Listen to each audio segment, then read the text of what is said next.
NCERT chapter 10 class 11 cell cycle and cell division. NEET preparation के लिए oral discuss कर रहे हैं, सिर्फ ओरल डिस्कशन है। इन क्वेश्चंस को आप याद कर लें।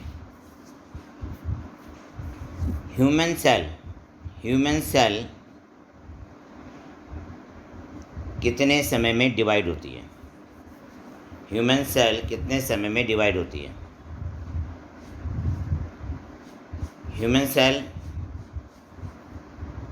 24 घंटे में डिवाइड हो जाती है। Human cell divide at every 24 hours. Next,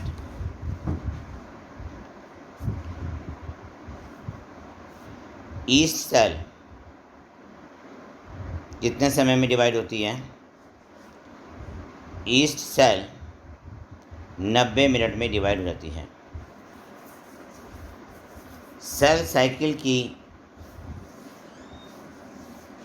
कितनी फेज़ हैं, या सेल साइकिल को कितनी फेज़ में बांटा गया है? Cell cycle is divided into 2 basic phase. Cell cycle को 2 बेसिक फेज़ में बांटा गया है। Number 1 interphase, number 2 M phase. Interphase को फिर 3 सब फेज़ में बांटा गया है। इंटरफेस को फिर 3 सब फेजेस में बांटा गया है, जिसमें G1 है, S है, G2 है। G1 फेज़ लार्जेस्ट फेज़ है। G1 फेज़ सबसे बड़ी फेज़ है। Longest phase of the cell cycle is G1 phase. Longest phase of the cell cycle is G1 phase. Next,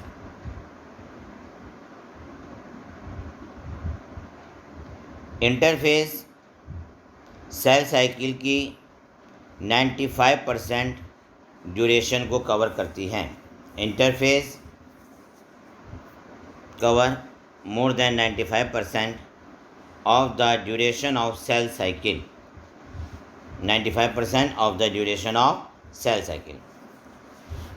interphase cell cycle की 95% duration को cover करती है। मतलब cell cycle में जितना समय लगता है उसका 95% समय लगता है इंटरफेज में। नेक्स्ट क्वेश्चन, G1 फेज़ किसे कहते हैं? G1 फेज़ को गैप 1 फेज़ भी कहते हैं।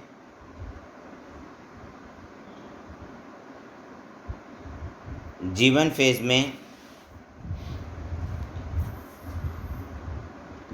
में DNA रेप्लिकेशन के लिए आवश्यक एंजाइम्स बन जाते हैं। G1 फेज़ मेटाबॉलिकली एक्टिव होती है। G1 फेज़ मेटाबॉलिकली एक्टिव होती हैं।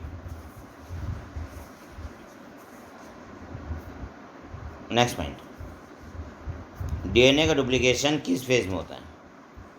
DNA डुप्लीकेशन सेल साइकिल की एस फेज़ में होता है। एस फेज़ का मतलब होता है सिंथेसिस फेज़। और एस फेज़ में DNA का कंटेंट डबल हो जाता है। अगर मान लीजिए G1 फेज़ में DNA 5 पिकोग्राम है तो एस फेज़ में 10 पिकोग्राम हो जाएगा। DNA कंटेंट को हम 2C से रिप्रेजेंट करते हैं। तो 2C मीन्स DNA कंटेंट। तो S फेज़ में 2C से 4C हो जाता है। 2C से 4C हो जाता है, जबकि क्रोमोसोम नंबर 2N ही रहते हैं। G1 फेज़ में 2N और 2C होता है, जबकि S फेज़ में 2N और 4C होता है। नेक्स्ट पॉइंट, G2 फेज़ में सेल डिवीज़न के लिए रेडी हो जाती है। सेल डिवाइड होने के लिए रेडी हो जाती है। नेक्स्ट, सेंट्रियोल का डिवीज़न किस फेज़ में होता है? सेंट्रियोल एस फेज़ में डिवाइड होता है। सेंट्रियोल एस फेज़ में डिवाइड होता है। सेंट्रियोल एस फेज में डिवाइड होता है।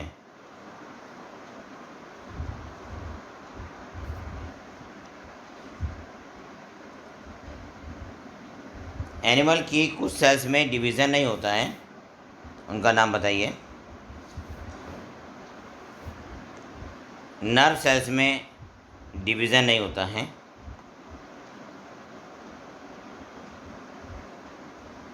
हार्ट HERT हार्ट सेल्स में भी डिवीज़न नहीं होता है। नेक्स्ट, अगर सेल को फर्दर डिवाइड नहीं होता है तब सेल किस फेज में एंटर करती है? अगर सेल को फर्दर डिवाइड नहीं होना होता है तब ये G1 फेज से बाहर निकलकर क्विसेंट स्टेज G0 में एंटर कर जाती है। क्विसेंट स्टेज मतलब G0 में एंटर कर जाती है। क्विसेंट QUIESCENT क्विसेंट स्टेज मतलब G0 में एंटर कर जाती है। Next point, mitotic cell division या सेल साइकिल सोमेटिक सेल में होती है। सोमेटिक सेल में होती है। नेक्स्ट, सेल साइकिल को माइटोसिस भी कहते हैं। सेल साइकिल को माइटोसिस भी कह देते हैं। नेक्स्ट,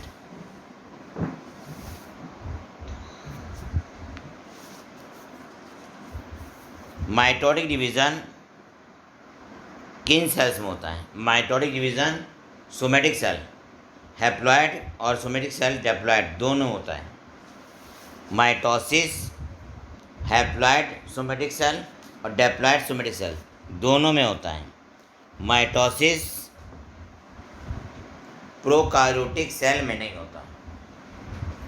माइटोसिस प्रोकार्योटिक सेल में नहीं होता है। Next, prophase. Prophase G2 phase के बाद आती है। G2 फेज के बाद आती है।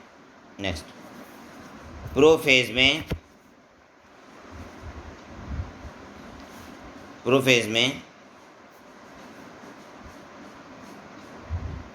के मुख्य इवेंट्स बताएं। प्रोफेज के मुख्य इवेंट्स बताएं। प्रोफेज के अंत में endoplasmic reticulum, nucleolus, nuclear membrane,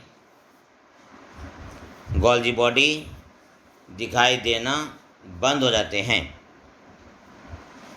prophase के अंत में है ना, Golgi body, endoplasmic reticulum, mitochondria, nuclear membrane दिखाई देना बंद हो जाते हैं।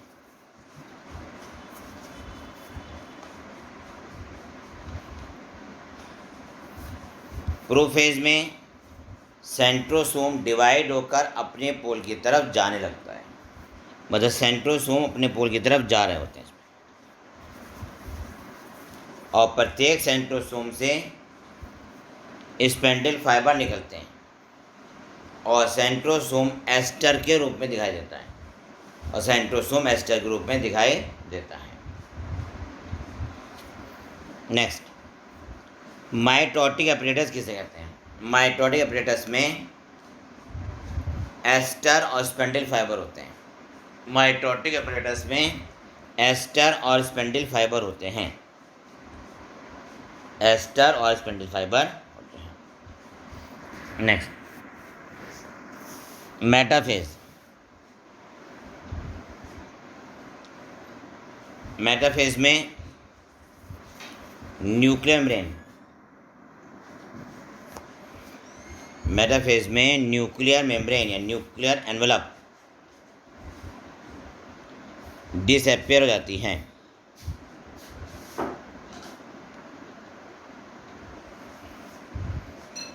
मेटाफेज में क्रोमोसोम्स इक्वेटर लाइन पर आकर अरेंज हो जाते हैं। मेटाफेज में क्रोमोसोम इक्वेटर लाइन पर आकर अरेंज हो जाते हैं। मेटाफेज में डीएनए की मात्रा कितनी होती है? मेटाफेज में डीएनए कंटेंट 4C होता है। नेक्स्ट, स्पेंडल फाइबर क्रोमोसोम के किस भाग से जुड़ते हैं? स्पेंडल फाइबर क्रोमोसोम के किस भाग से जुड़ते हैं? आंसर लिखें। स्पेंडल फाइबर क्रोमोसोम्स के काइनेटोकोर से जुड़ते हैं। स्पेंडल फाइबर क्रोमोसोम्स के काइनेटोकोर से जुड़ते हैं। KINETOCHORE काइनेटोकोर से जुड़ते हैं।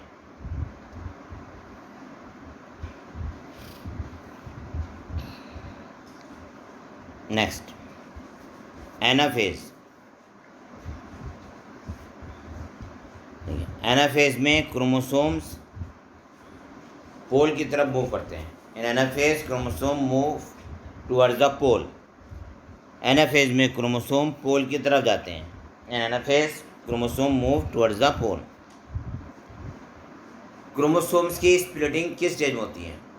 क्रोमोसोमल स्प्लिटिंग किस स्टेज में होती है? क्रोमोसोमल स्प्लिटिंग एनाफेज में होती है।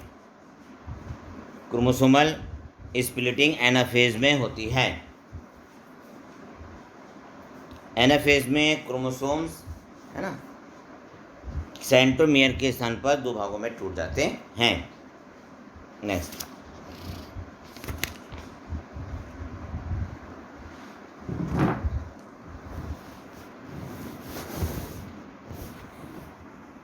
एनाफेज में क्रोमेटिड अपने पोल की तरफ माइग्रेट करते हैं।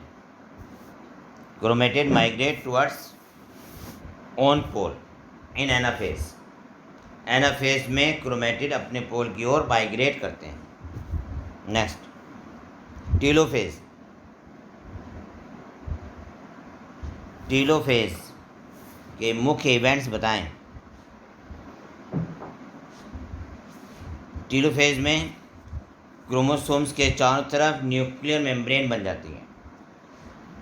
दूसरा point, nucleolus, Golgi body, endoplasmic reticulum reappear हो जाते हैं। Nucleolus, Golgi body, endoplasmic reticulum पुनः बन जाते हैं।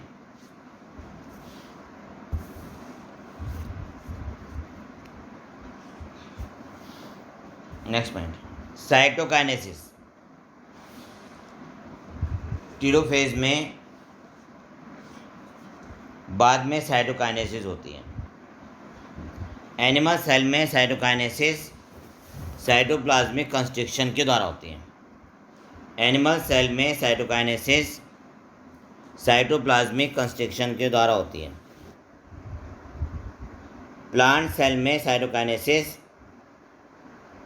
सेल प्लेट के द्वारा होती है। प्लांट सेल में साइटोकाइनेसिस सेल प्लेट के द्वारा होती है।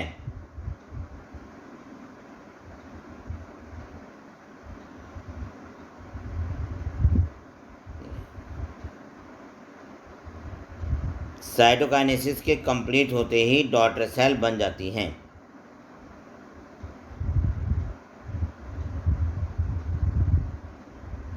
नेक्स्ट पॉइंट,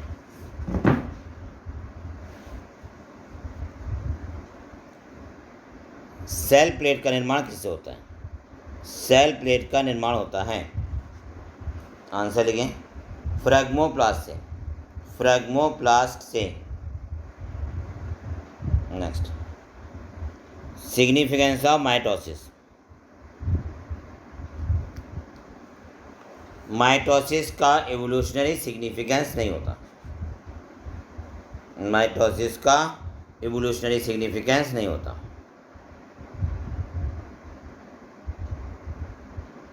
माइटोसिस से वेरिएशन नहीं होता।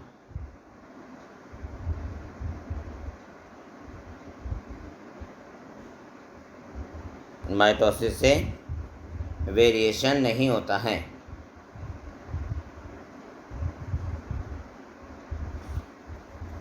Mitosis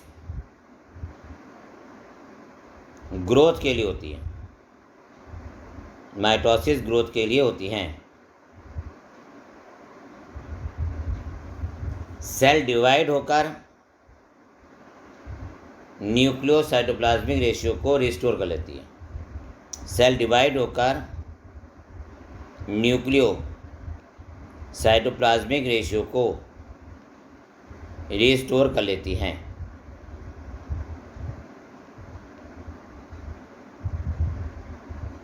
mitosis meristem apical lateral cambium में होता है। Mitosis meristem apical lateral cambium में होता है। नेक्स्ट, एक सेल से 128 सेल बनने के लिए सेल को कितनी बार डिवाइड होना पड़ेगा? देखिए 127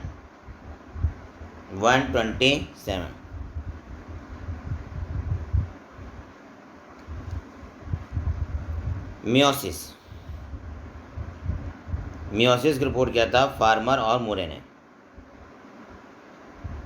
meiosis reported by farmer and Moore. Mitosis की रिपोर्ट किया था फ्लेमिंग ने।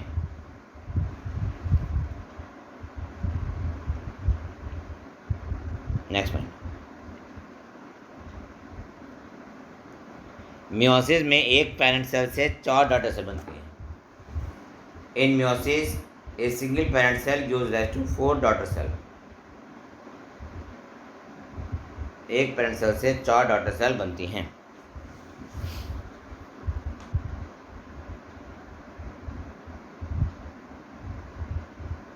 नेक्स्ट पॉइंट,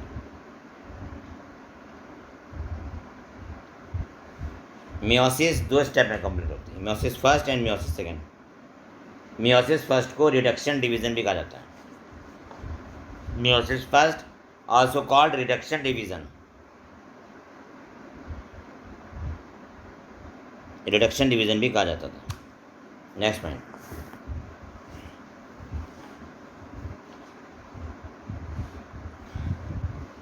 मियोसिस फर्स्ट को रिडक्शन डिवीजन भी कहते हैं। अगला पॉइंट क्या है?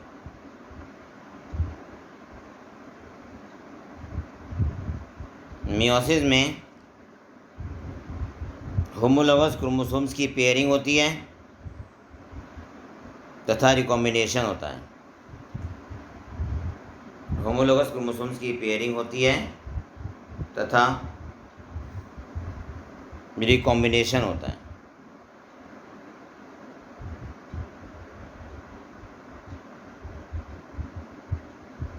नेक्स्ट,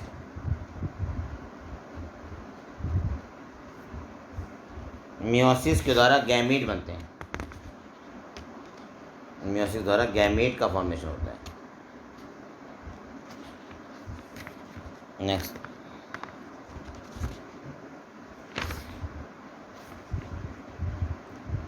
मियोसिस फर्स्ट में निम्न स्टेज है।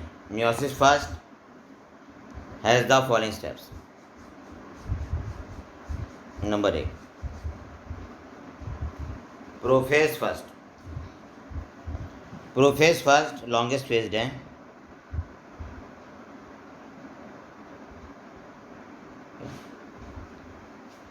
और प्रोफेज फर्स्ट में निम्न स्टेजेस हैं। Prophase first further classified into following stages. Number 1, leptotene. Leptotene में क्रोमोसोम्स थ्रेड लाइक होते हैं। In leptotene chromosomes are of thread like chromosome thread like होते हैं। Chromosomes are of thread like. Next, zygotene. Homologous chromosome pairing कर लेते हैं। ZYGOTNE homologous chromosome pairing करते हैं। ठीक है, होमोलॉगस क्रोमोसोम जाते हैं पेयरिंग करते हैं। नॉन सिस्टर क्रोमेटिड के बीच क्रॉसिंग ओवर होती है। नॉन सिस्टर क्रोमेटिड के बीच क्रॉसिंग ओवर होती है। जीन रिकॉम्बिनेशन होता है। जीन रिकॉम्बिनेशन होता है।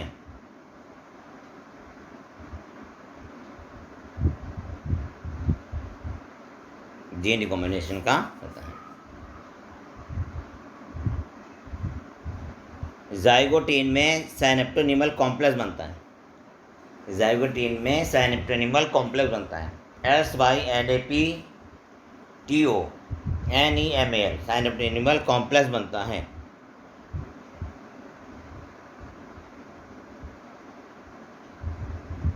देखिए साइनोप्टेनिमल कॉम्प्लेक्स में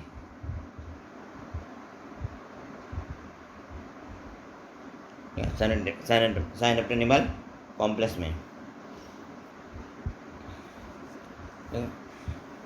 में होमोलोगस क्रोमोसोम पेयर में होता है। साइनोप्टेनिमल कॉम्प्लेक्स में होमोलोगस क्रोमोसोम पेयर में होते हैं।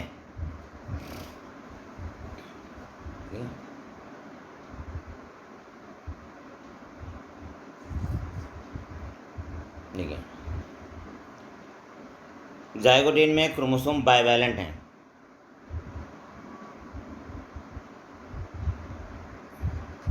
नेक्स्ट, क्रॉसिंग ओवर किस स्टेज में होती है?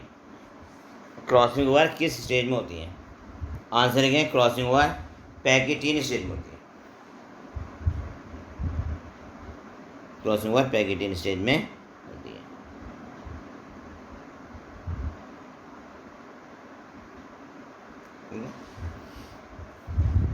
Next, diplotene the crossing over enzyme mediated process है। Crossing over enzyme mediated process है। ठीक है, क्रॉसिंग ओवर में एंजाइम मीडिएटेड प्रोसेस है। नेक्स्ट क्वेश्चन, क्रॉसिंग ओवर किन क्रोमोसोम के बीच होता है? क्रॉसिंग ओवर होमोलोगस क्रोमोसोम्स के नॉन सिस्टर क्रोमेटिड के बीच होती है। होमोलोगस क्रोमोसोम्स के नॉन सिस्टर क्रोमेटिड के बीच होती है।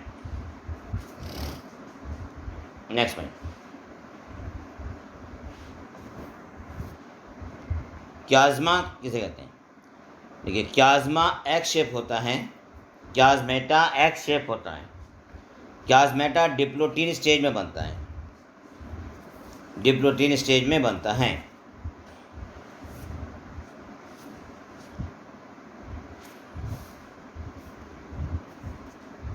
डिप्लोटिन स्टेज कब प्रारंभ होती है? डिप्लोटिन स्टेज कब प्रारंभ होती है? आंसर है साइनोप्टेनिमल कॉम्प्लेक्स के समाप्त होने पर। नेक्स्ट, ह्यूमन बीइंग में ओजेनेसिस किस स्टेप पर रुकती है?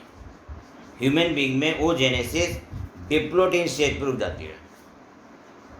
ओजेनेसिस डिप्लोटिन स्टेज पर रुकती है। डाइकाइनेसिस किसे कहते हैं? ओजेनेसिस कहाँ रुकती है? डिप्लोटिन स्टेज में। डाइकाइनेसिस किसे कहते हैं?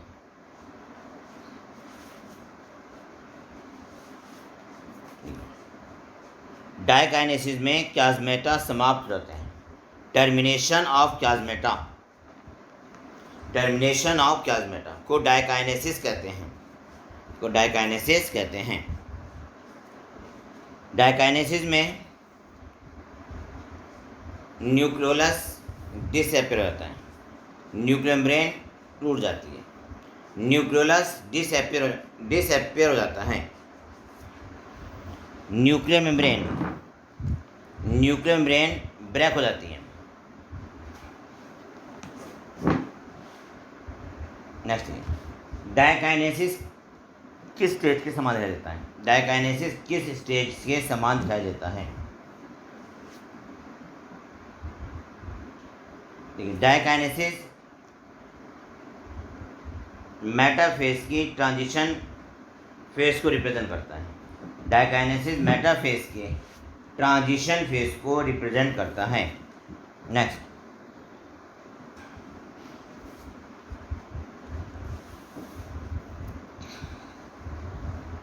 एनाफेज फर्स्ट में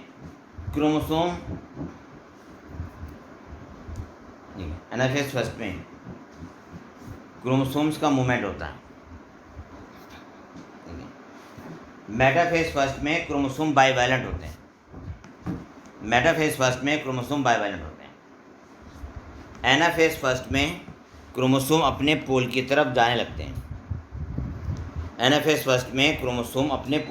जाने लगते हैं। और प्रत्येक क्रोमोसोम में 2 क्रोमेटिड होते हैं। नेक्स्ट, एनाफेज फर्स्ट में पोल पर क्रोमोसोम की संख्या बताओ। एनाफेज फर्स्ट में पोल में क्रोमोसोम की संख्या बताओ। देखिए, एनाफेज फर्स्ट में प्रत्येक पोल पर क्रोमोसोम की संख्या पेरेंट सेल की हाफ होती है। पेरेंट सेल की हाफ होती है। Next, meiosis second. Meiosis second से पहले एक क्वेश्चन बताइए, इंटरकाइनेसिस में डीएनए रेप्लिकेशन होता है या नहीं। देखिए, इंटरकाइनेसिस में डीएनए रेप्लिकेशन नहीं होता। मियोसिस की इंटरकाइनेसिस में डीएनए का रेप्लिकेशन नहीं होता है। नेक्स्ट,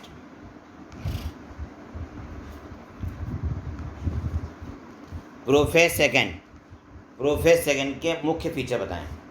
प्रोफेज सेकंड के मुख्य फीचर बताएं। न्यूक्लियर मेम्ब्रेन डिसअपियर आती है। न्यूक्लियर मेम्ब्रेन डिसअपियर, प्रोफेज के अंत में न्यूक्लियर मेम्ब्रेन डिसअपियर हो जाती है। Nuclear membrane disappear. Next, metaphase second.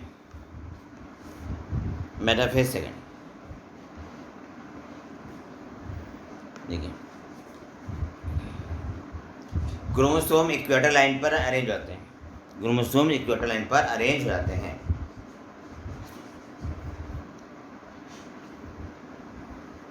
Spindle fibre centromere से जुड़ता है। Spindle fibre attach to the centromere. Next point, anaphase second किसे कहते हैं। एनाफेज सेकंड में क्रोमोसोम्स की स्प्लिटिंग होती है।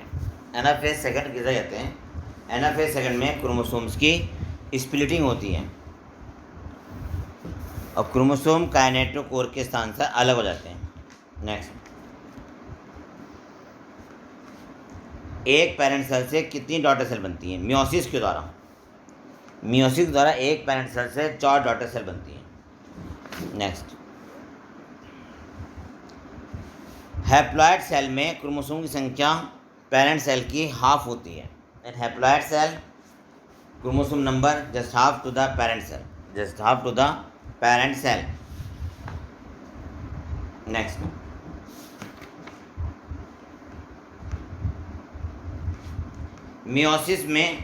मियोसिस का सिग्निफिकेंस बताएं। देखिए, मियोसिस में इवोल्यूशनरी सिग्निफिकेंस होता है। मियोसिस के द्वारा वेरिएशन होता है। मियोसिस के द्वारा वेरिएशन होता है। मियोसिस के द्वारा वेरिएशन होता है। सेक्सुअल रिप्रोडक्शन में मियोसिस के द्वारा क्रोमोसोम की संख्या मेंटेन रहती है। सेक्सुअल रिप्रोडक्शन में मियोसिस के द्वारा स्पीशीज में क्रोमोसोम की संख्या मेंटेन रहती है। नेक्स्ट, 200 पॉलिन ग्रेन बनने के लिए कितनी मदर सेल की आवश्यकता होगी। 200 पॉलिन ग्रेन बनने के लिए कितनी मदर सेल की आवश्यकता होगी। देखिए, इसमें मियोसिस होगी। पॉलिन ग्रेन है 200। पॉलिन ग्रेन कितने हैं 200 है। इस 200 को 4 से डिवाइड कर दीजिए, आंसर आया 50। आंसर हो जाएगा 50। नेक्स्ट क्वेश्चन, 100 एग सेल के लिए कितनी मदर सेल की आवश्यकता होगी। 100 एग सेल के लिए कितनी मदर सेल की आवश्यकता होगी। 100 एग के लिए 100 एग सेल की आवश्यकता होती है, क्योंकि एक एग सेल से एक एम्ब्रियो बनता है। नेक्स्ट, सेल साइकिल को रेगुलेट कैसे करते हैं। सेल साइकिल का रेगुलेशन कैसे होता है। सेल साइकिल को CDK के द्वारा रेगुलेट करते हैं। CDK के द्वारा रेगुलेट किया जाता है। नेक्स्ट,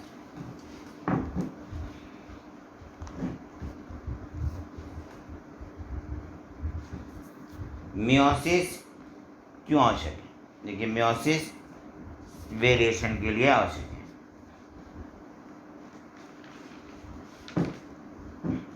मियोसिस वेरिएशन के लिए आवश्यक है।